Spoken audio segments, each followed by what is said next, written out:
Hello students. तो मैं इस वीडियो में एससी वर्मा की प्रॉब्लम कराऊंगा सिंपल हार्मोनिक मोशन पर। तो सिंपल हार्मोनिक मोशन को आपको ऐसे समझना है कि सिंपल हार्मोनिक मोशन क्या है, जो जिसमें force restoring force mean position से डिस्प्लेसमेंट के प्रोपोर्शनल हो and directed towards the mean position हो। तो ऐसे मोशन को एसएचएम कहते हैं। अब अपन बात करें कि जैसे अर्थ सन के अराउंड घूम रही है, ये एसएचएम नहीं है, क्योंकि ये जो फोर्स है वो टूवर्ड्स सन है। तो वो जो है तो ये सर्कुलर मोशन में घूम रही है, मतलब ये एसएचएम नहीं है। चंद्रमा घूम रहा है पृथ्वी के अराउंड, ये कोई भी एसएचएम नहीं है। एसएचएम की पहचान क्या है कि रिस्टोरिंग फोर्स जो है वो एक्स के प्रोपोर्शनल होना चाहिए टू। तो एसएचएम एक्चुअल में टू एंड फ्रो मोशन है, किसी एक मीन पोजीशन के इधर उधर, टू एंड फ्रो। और फोर्स हमेशा टूवर्ड्स मीन पोजीशन है, दूसरी कैरेक्टरिस्टिक। तीसरी कैरेक्टरिस्टिक्स, फोर्स हमेशा मीन पोजीशन से डिस्प्लेसमेंट के प्रोपोर्शनल है। अगर ये क्वालिटी मेल खाती है तो वही एसएचएम है। अब एसएचएम में टाइम पीरियड अपन कैसे कैलकुलेट करते हैं उस पर मैं प्रॉब्लम कराऊंगा। तो एक्चुअल में आप ऐसे समझिए कि एसएचएम यहाँ से स्टार्ट हुआ था। एक कोई जैसे स्प्रिंग है तो इसका जो फोर्स होता है वो स्प्रिंग के एक्सटेंशन या कंप्रेशन के प्रोपोर्शनल होता है। तो अब इससे ब्लॉक बांध दिया गया और इसको डिस्प्लेस करके छोड़ दिया गया, तो ये एसएचएम करेगा। अब हमें स्प्रिंग का के दे दिया, इसका एम दे दिया, तो इसमें एक्सेलरेशन की वैल्यू आ जाएगी, फोर्स आ जाएगा, के एक्स और एम का भाग दे देंगे तो एक्सेलरेशन आ जाएगा। इसी का नाम ओमेगा स्क्वायर है। तो ए बराबर तो ये ओमेगा हम हर प्रॉब्लम में ओमेगा कैलकुलेट करेंगे, क्योंकि टाइम पीरियड बराबर है 2π/ओमेगा। जो भी प्रॉब्लम लेंगे उसमें ओमेगा कैलकुलेट करेंगे। तो फिर ओमेगा कैलकुलेट करके उस ओमेगा से डिवाइड कर देंगे 2π को, तो टाइम पीरियड आ जाएगा। अगर अपने को फ्रीक्वेंसी निकालनी है तो फ्रीक्वेंसी रेसिप्रोकल होती है टाइम पीरियड की। टाइम पीरियड एक्चुअल में क्या होता है, एक ऑसिलेशन में लगा समय, टाइम पीरियड मतलब इसकी डायमेंशन टाइम की है। फ्रीक्वेंसी क्या होती है, एक सेकंड में हुए ऑसिलेशंस। तो इन दोनों का प्रोडक्ट 1 बैठता है। तो बड़ा सिंपल है, ये तो यूनिटरी मेथड से आप खुद ही कर सकते हो, क्योंकि मतलब जो फ्रीक्वेंसी क्या है कि let F is the frequency. तो तो F vibrations, F oscillations in 1 second, F oscillation in 1 second, one oscillation in 1/f second. और 1 ऑसिलेशन में जो टाइम लगता है उसका नाम टाइम पीरियड है। तो टाइम पीरियड बराबर हो गया t = 1/f। ये सिंपल सवाल वाली बात है। अपन बिल्कुल दैनिक जीवन की बातें कर लें। जैसे आलू मिल रहा है 20 रुपीज पर केजी, तो रेट की बात करें तो 20 रुपीज पर केजी है। और फिर ये बात करें कि 1 केजी में कितने आलू आएंगे, उल्टा सोचें, 1 केजी के कितने रुपए देने पड़ेंगे, इसका उल्टा क्या, 1 रुपए में कितने आलू आएंगे। तो 1 रुपए में जो आलू आएंगे वो 1/20 होंगे। अब इन दोनों का प्रोडक्ट करिए, तो ये इसकी जो यूनिट है रुपीज पर केजी है और इसकी यूनिट होगी केजी पर रुपीज। 1 रुपया में कितने केजी, तो इन दोनों का जो प्रोडक्ट करोगे तो यूनिट भी कट जाएंगी और 1 आ जाएगा। तो ऐसे यहाँ पर है, फ्रीक्वेंसी की यूनिट जो होती है वो पर सेकंड होती है, क्योंकि number of vibrations per second. तो number of vibrations is a number, has no unit. तो फ्रीक्वेंसी की जो डायमेंशन है वो t/-1 है और टाइम पीरियड की t है। तो इन दोनों का प्रोडक्ट 1 हो जाता है। चलो अब आते हैं मेन प्रॉब्लम पे कि अपन वो एग्जाम्पल लेते चले जाएंगे जो एसएचएम कर रहे हैं। तो अब देखते हैं पहली एग्जाम्पल कि अब ये यूट्यूब है। यूट्यूब में मान लीजिए पानी भरा हुआ है। अब इसको यहां से कंप्रेस करके छोड़ दो, तो ये पानी ये यूं इस तरह से एसएचएम करेगा। अब इसको कैसे प्रूफ करा जाए कि ये वाकई एसएचएम करेगा। भाई अगर फोर्स रीस्टोरिंग फोर्स प्रोपोर्शनल आ जाता है एक्स के, तो समझ लो एसएचएम करेगा। तो अब हम यहां से इसको पानी को इसको एक्स ऊपर करें, ऊपर क्या करें, इसको एक्स कंप्रेस कर दें, तो ये एक्स ऊपर हो जाएगा, तो डिफरेंस इन लेवल हो जाएगा 2x। तो डिफरेंस इन लेवल जब 2x हो जाएगा, डिफरेंस इन लेवल, तो यही एक्स्ट्रा इसका जो प्रेशर इनटू दिस जो एरिया होगा वो नेट फोर्स होगा, क्योंकि इसकी वजह से फोर्स और इसकी वजह से फोर्स कैंसिल आउट हो गए। यहाँ तक का लिक्विड तो बैलेंस है, यहाँ तक का ये बैलेंस। तो रीस्टोरिंग फोर्स में क्या आएगा, cross sectional area into 2x into rho into g, mg आ जाएगा, क्योंकि a गुणा 2x वॉल्यूम हो गया इस लिक्विड का, इंटू डेंसिटी मास हो गया, इंटू जी। अब ये जो रीस्टोरिंग फोर्स है तो माइनस लगा दो, क्योंकि अगर डिस्प्लेस इधर हुआ है तो रीस्टोरिंग फोर्स इस साइड में है, तो फोर्स बराबर मास इंटू एक्सेलरेशन।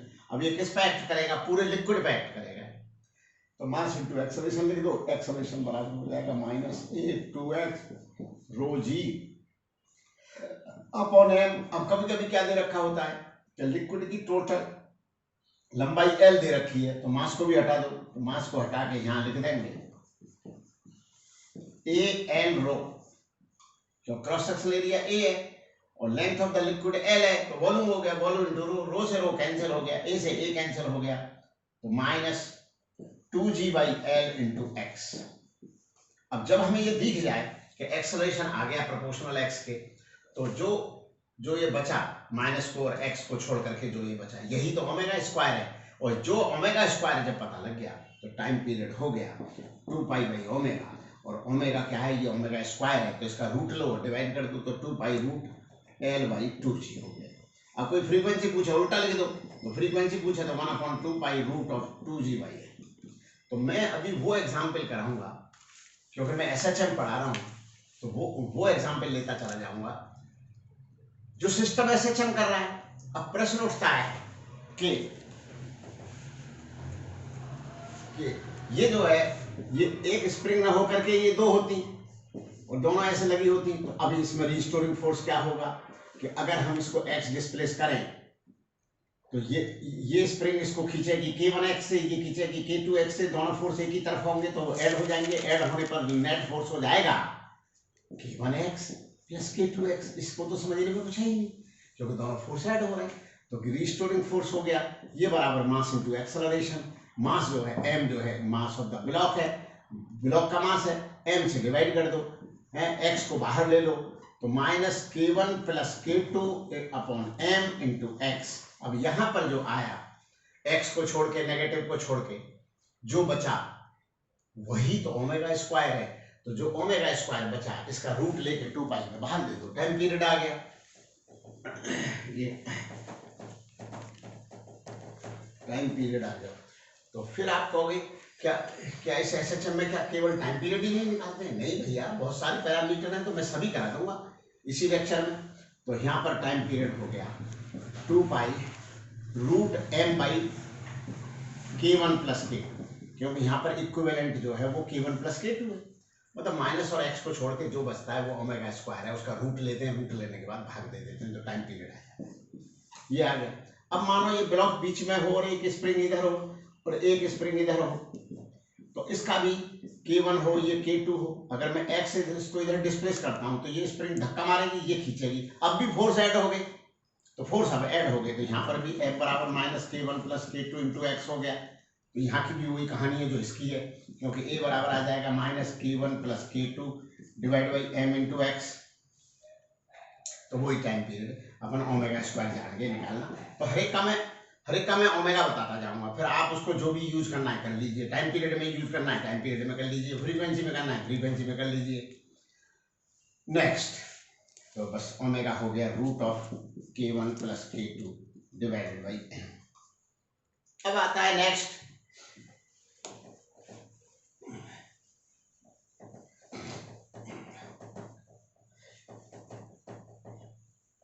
इसमें कभी कभी ऐसे दे देता है कि उसने डिस्प्लेसमेंट और टी में रिलेशन दे दिया, फिर ये पूछेगा कि वेदर इट इज SHM और नॉट। अब इसने कह दिया कि जो है x बराबर a sine omega t plus 5, तो यहाँ पर साइन हो या कॉस हो, ये सब SHM होते हैं, क्योंकि जो SHM होता है, जो differential equation d2x upon dt square बराबर -ओमेगा स्क्वायर x, उसका ये सॉल्यूशन है। जैसे मैंने बताई थी इससे पिछले वाले लेक्चर में कि एक्स स्क्वायर बराबर 4 हो तो इसका क्या सॉल्यूशन है, एक्स बराबर प्लस माइनस 2। तो अगर ये इक्वेशन है तो इसका ये सॉल्यूशन है, अगर ये इक्वेशन है तो इसका ये सॉल्यूशन है। तो इसका ये सॉल्यूशन का मतलब क्या है कि एक्स वर्सेस टाइम में ये रिलेशन होगा, और ये रिलेशन होगा तो ये एसएचएम होगा, और ये एसएचएम होगा जिसमें ए जो है maximum displacement from mean position होगा। तो आपको वो रिलेशंस याद होने चाहिए। एक्स के बाद इसको डिफरेंशिएट कर दोगे वेलोसिटी बन जाएगी, फिर फर्दर डिफरेंशिएट कर दोगे एक्सेलरेशन बन जाएगा। तो जो v बनेगा वो लिख लो omega a cos omega t plus 5, और तीसरा फिर डिफरेंशिएट कर दो तो minus omega square a sine omega t plus 5। इन दोनों से खट से टी को एलिमिनेट करो, एक्स भी में रिलेशन आ गया, इससे टी एलिमिनेट करो, v और a आ गया, इससे t एलिमिनेट करो तो ये पुराना वाला ही आ जाएगा, ये वाला यही लौट के आ जाता है। a बराबर इन दोनों से t को एलिमिनेट करके आप देख ही लो ना, a sin omega t plus 5 a sin omega t plus 5 ये बराबर x है, ये बराबर x है, तो यहां से इसको हटा के x लिख दो, a बराबर माइनस ओमेगा स्क्वायर x। तो दी 6 रिलेशंस बहुत काम के आते हैं, और एक टाइम पीरियड का रिलेशन 2 पाई बाई ओमेगा, एक फ्रीक्वेंसी का रिलेशन ओमेगा बटे 2 पाई। अब इतने से काम तो नहीं चलेगा, ऐसा थोड़ी है कि इतना पढ़ लिया तो एसएचएम हो गया, ऐसा तो नहीं होगा। फिर ये पूछेगा कि हमें ये बताइए कि ये जो है अपने से ये पूछ लिया कि यहाँ से यहाँ तक क्या टाइम लगेगा, कोई एसएचएम कर रहा है तो यहाँ से यहाँ तक, इधर से माइनस a बाई 2 से वो चला इधर a बाई 2 और इधर पहुंच गया x t ए पे, तो यहाँ से यहाँ तक का क्या टाइम है। तो जो यहाँ से यहाँ तक का जो टाइम होता है ये जाना ये t बाई 4 होता है, फिर लौट के आना t बाई 4 होता है, ये मीन पोजीशन है, ये एक्सट्रीम पोजीशन है। तो मीन से एक्सट्रीम t बाई 4, तो मीन से एक्सट्रीम, एक्सट्रीम से मीन, फिर मीन से इधर वाली एक्सट्रीम, फिर इधर से, तो ये सब t बाई 4 है, तो ऐसे t बन जाता है। लेकिन ये टाइम बराबर नहीं होते, यहाँ से इधर a बाई 2 जाना या इधर a बाई 2 जाना, जो a बाई 2 गया और a बाई 2 से जो a गया ये दोनों बराबर नहीं होते। तो फिर आप कहोगे कि ये हम निकाला कैसे करें, निकाला कैसे करें। तो इसका मैंने इससे पहले वाले लेक्चर में तरीका बताया था, अगर वो भी तरीका समझ में नहीं आता तो मैं आपको एक तरीका और बता देता हूँ। तो बोला साहब बताओ वो तरीका बताओ कि आप लिखो x बराबर a साइन ओमेगा टी, ये लिखो।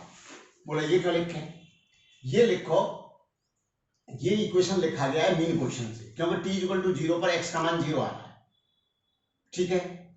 तो t इक्वल टू 0 पर मीन पे था, अब x की जगह a बाई 2 पुट कर दो यहां, तो बोला कर दिया। तो a बाई 2 जैसे ही पुट करोगे तो ये वो वाला टाइम आ जाएगा जब ये a बाई 2 दूरी पर है, वो डायरेक्ट यही होगा टाइम। तो बोला क्यों, क्योंकि t इक्वल टू 0 पर ये मीन पे था। तो अब जो t आएगा x बराबर a बाई 2 पुट करने पर, तो आप कहोगे कि मीन पे कैसे मान लीजिए 0 पे था, क्यों, आप x 0 पुट करो, x 0 पुट करो तो साइन ओमेगा t 0 आ गया। साइन ओमेगा t 0 का मतलब क्या है कि ओमेगा t 0, ओमेगा t 0 का मतलब t 0।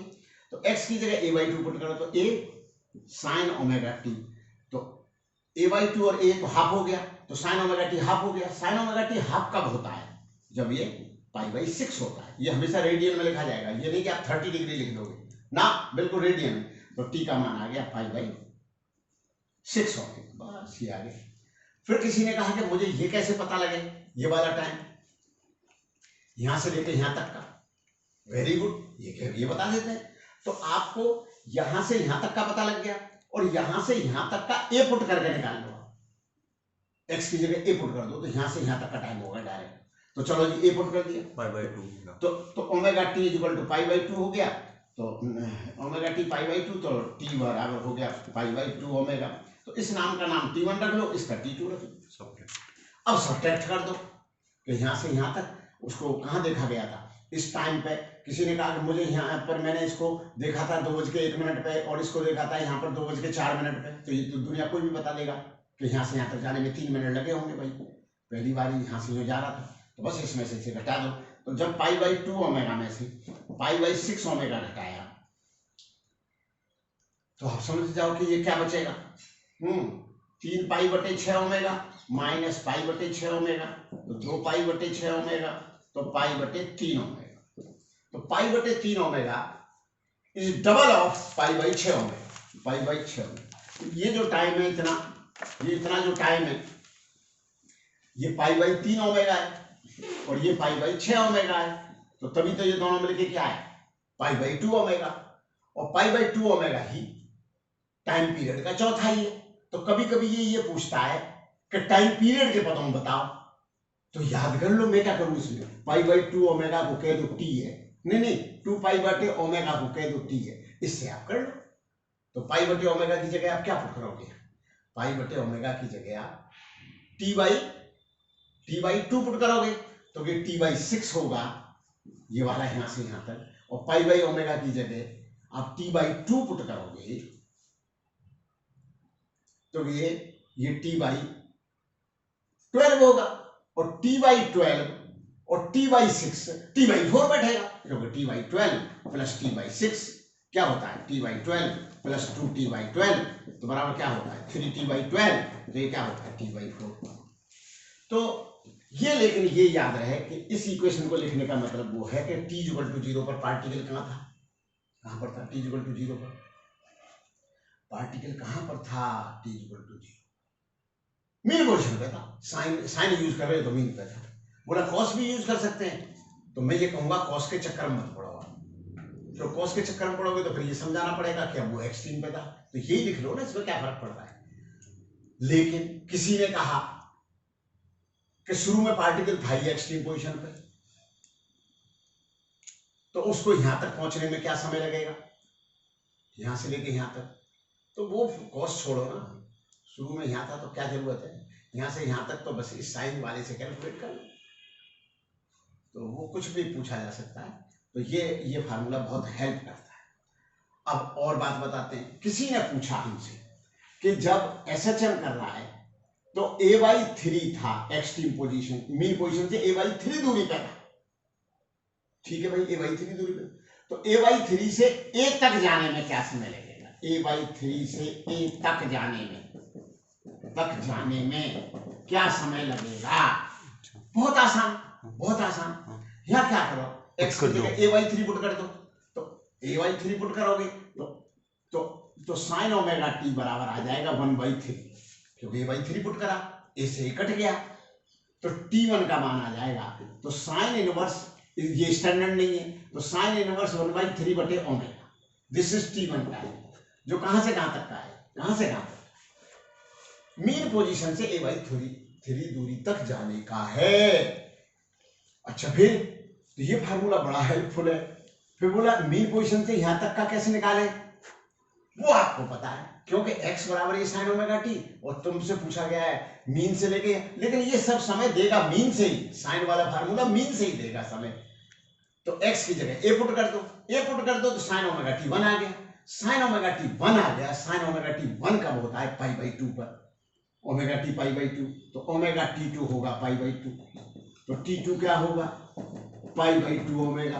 अब हमसे पूछा क्या गया था, a/3 से यहां तक जाने में माइनस कर दो, तो माइनस कैसे करोगे, पाई by 2 omega minus sine inverse, ऐसा ही लिखा जाएगा, या तो हमें वो रेडियन में एंगल दे दे, वो एंगल जो दे देगा मैं पुट कर दूंगा, तो sine inverse 1/3 upon omega, this is the time.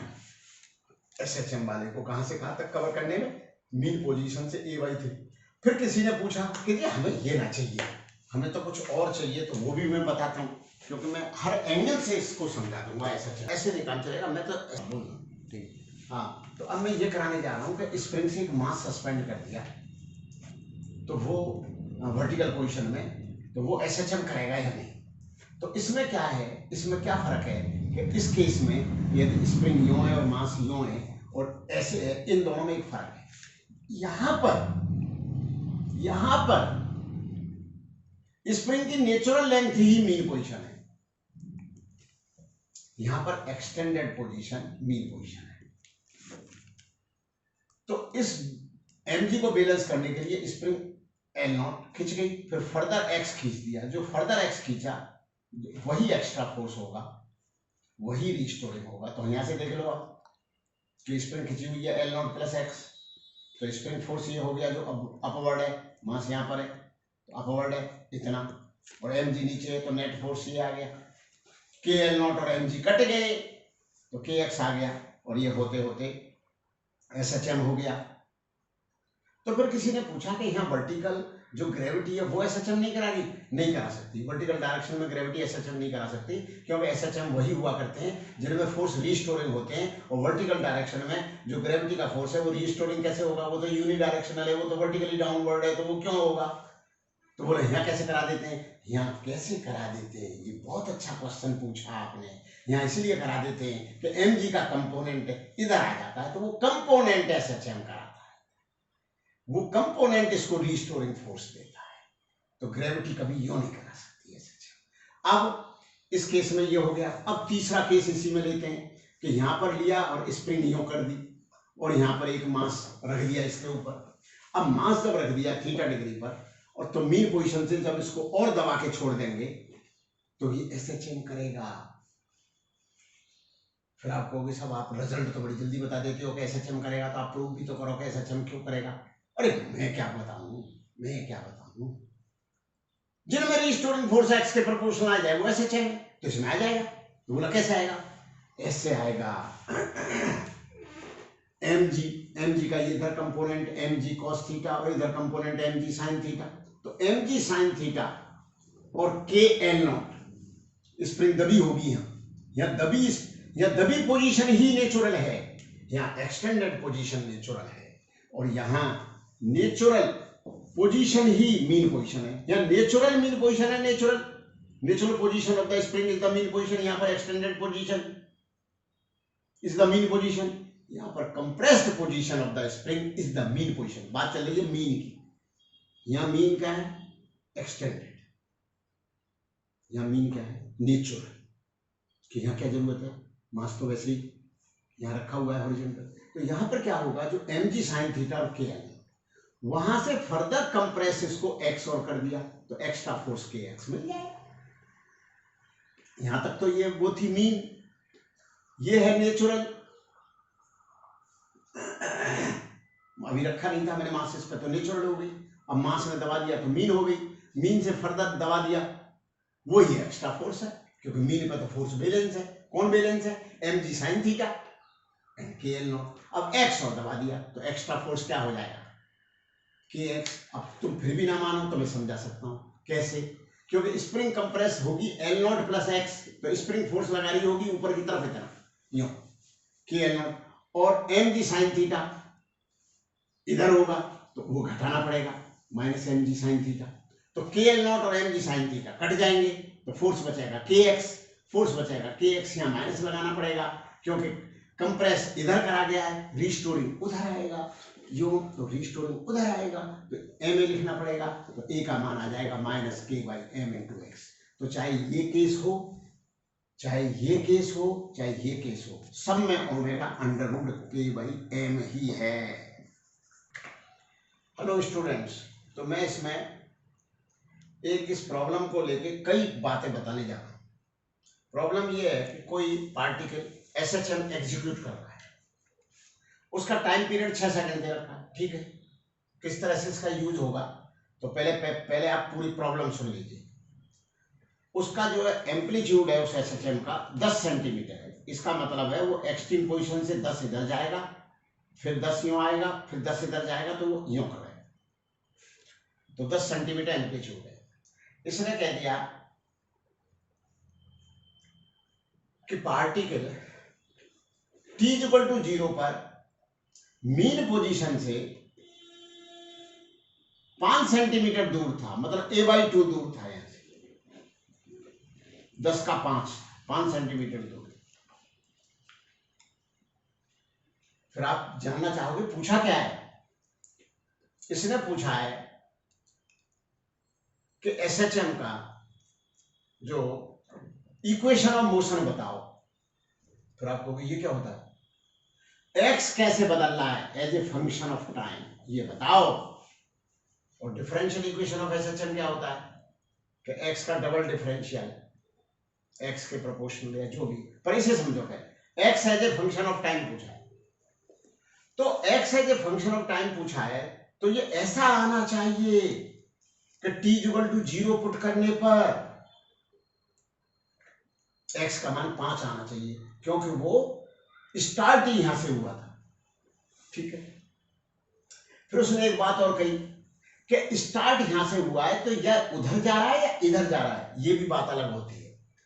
इधर जाने जा रहा है या इधर जा रहा है, तो उसने बोल दिया है कि वो पॉजिटिव एक्स डायरेक्शन इधर ही जा रहा है। तो बोला इस बात से भी इक्वेशन बदल जाएगा? बिल्कुल बदल जाएगा, बिल्कुल बदल। अब आपको बताते हैं कैसे बदलेगा। तो मैंने भी आपको कहा था कि एसएचएम में ये लिख देना चाहिए a sine omega t plus five general, ये हमेशा ट्रू है। अब फाइव डिपेंड करता है कि पार्टिकल टी इक्वल टू 0 पर कहां पर है और किधर है। तो बोला ये कैसे डिसाइड होगा कि फाइव का मान क्या है? तो आपको पता है ओमेगा तो डिसाइड हो चुका है, टाइम पीरियड का मान 6 सेकंड दे रखा है और टाइम पीरियड होता है 2 पाई बाई ओमेगा है, और टाइम पीरियड 6 सेकंड है, 2 पाई बाई ओमेगा, तो ओमेगा की तो वैल्यू आ गई π/3, तो इसकी जगह π/3 पुट हो जाएगा। ठीक है, ए मुझे खुद ही दे रखा है एम्पलीट्यूड 10 सेंटीमीटर, तो ए 10 फुट हो जाएगा, ओमेगा π/3 फुट हो जाएगा। फाइव पता लगाना है बाप। ठीक है भाई, लगाएंगे। उसके लिए एक इंफॉर्मेशन दी है इसमें, क्या कि t = 0 पर